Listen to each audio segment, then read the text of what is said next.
Hi,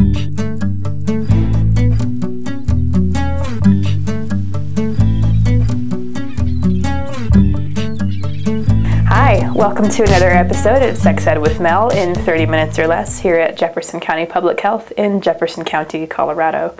Today's episode is talking about healthy relationships versus an unhealthy relationship and how to navigate them safely.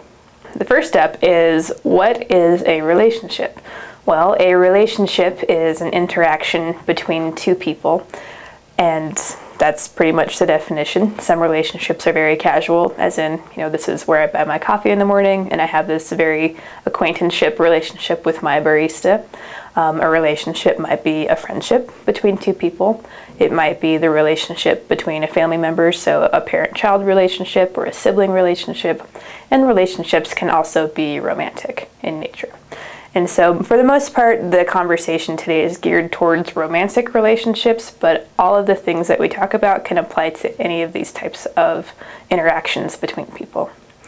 So the important part to remember with a relationship is that it is always a we. It isn't just an I and a you. There's at least two people in any given relationship, and it's the responsibility of everybody in that relationship to help keep it healthy. The first part of a healthy relationship is communication. Cliche as it is often as you hear it as a tired, repeated trope, it really is true. Being able to communicate, so being able to say what you want, need, and feel out of a given situation, and to express that clearly, openly, and honestly with whoever the second party is in the relationship is essential to having a healthy relationship, because it's hard for another person to guess what it is what you might need or want, or what needs to happen for you to be okay and safe in a given situation if you aren't able to tell them that.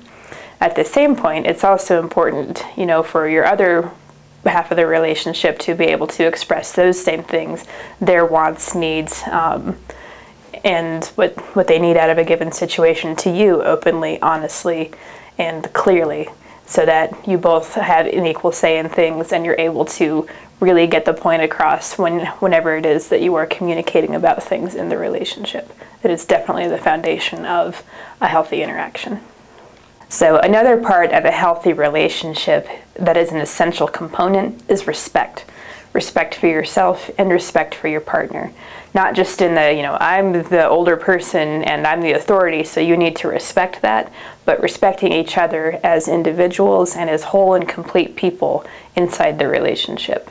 Because even though, we might be a we, we're still an I and a you in our individuality, and being able to respect that.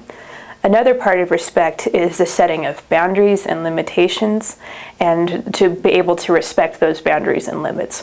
For example, some things that might need to be negotiated in a relationship are, how physically intimate are we going to be? Are we only going to kiss, or are we going to do more things than just that?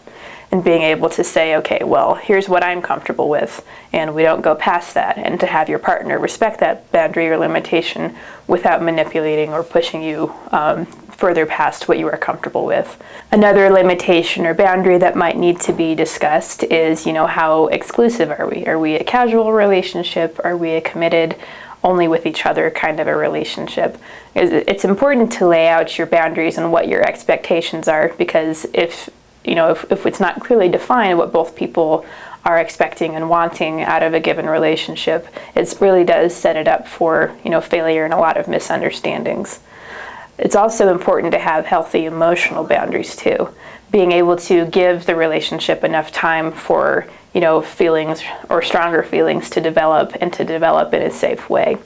And it's okay too to also respect our own individuality, that although we are two separate people in a relationship, we each have our own space and our own needs that our partner needs to respect. Pacing ourselves and our relationship is another component of a healthy relationship building. Although a new relationship can definitely be fun and exciting and full of that new relationship energy where everything is sparkly and awesome all the time, It's important to remember that it takes time to develop a good, solid relationship.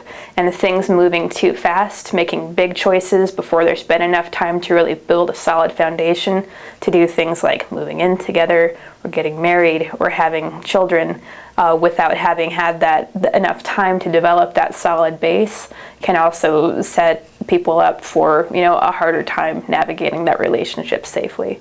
So if you're feeling like your partner is pushing too fast, or if you think you're just kind of running too fast, it's okay to say, time out, let's stop and talk about this and make sure that we're both okay and have the same expectations of how fast and what type of a relationship is developing.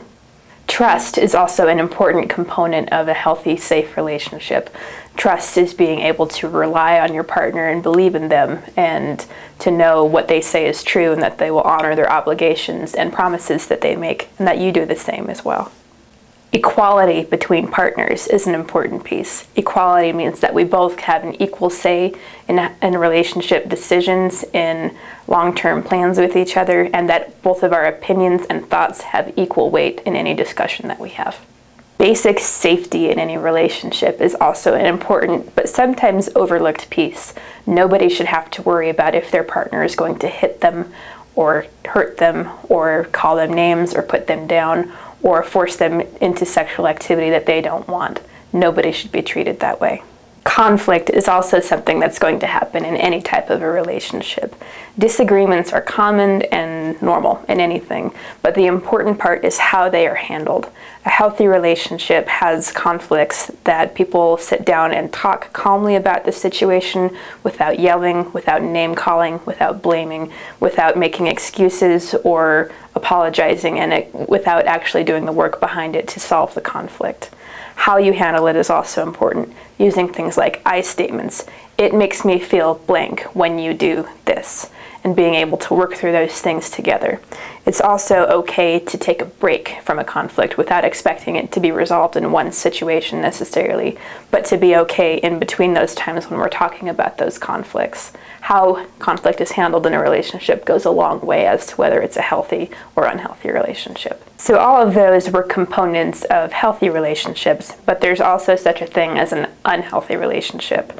And an unhealthy relationship can have really obvious red flags or stuff that's a little bit more subtle. Some of the more obvious stuff is, having your partner hit you or hitting your partner when there's a disagreement, yelling or kicking or screaming at each other, name-calling, putting each other down, blaming each other all of the time could be examples of emotional abuse, really dragging somebody down.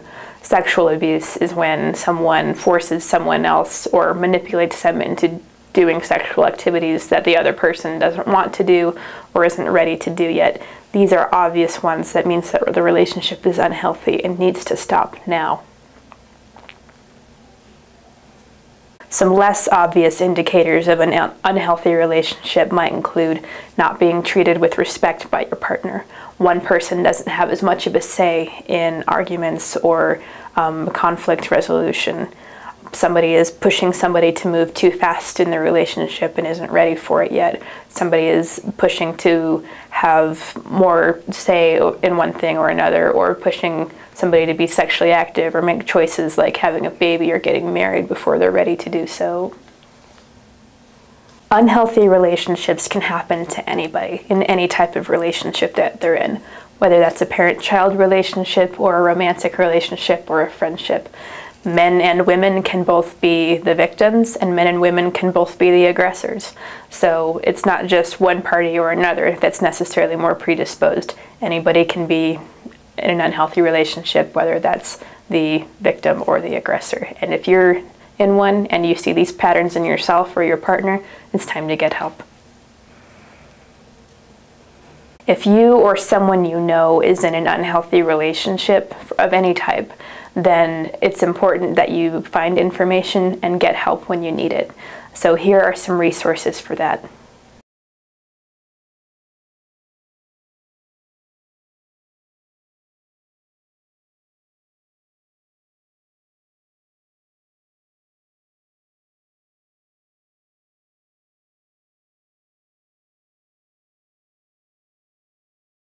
For more information about healthy relationships and other topics relating to this, you can send a text to the Go Ask Tish text line, check out the Before Play website, call your healthcare provider for an appointment, or call our number to schedule one with us, or visit our website.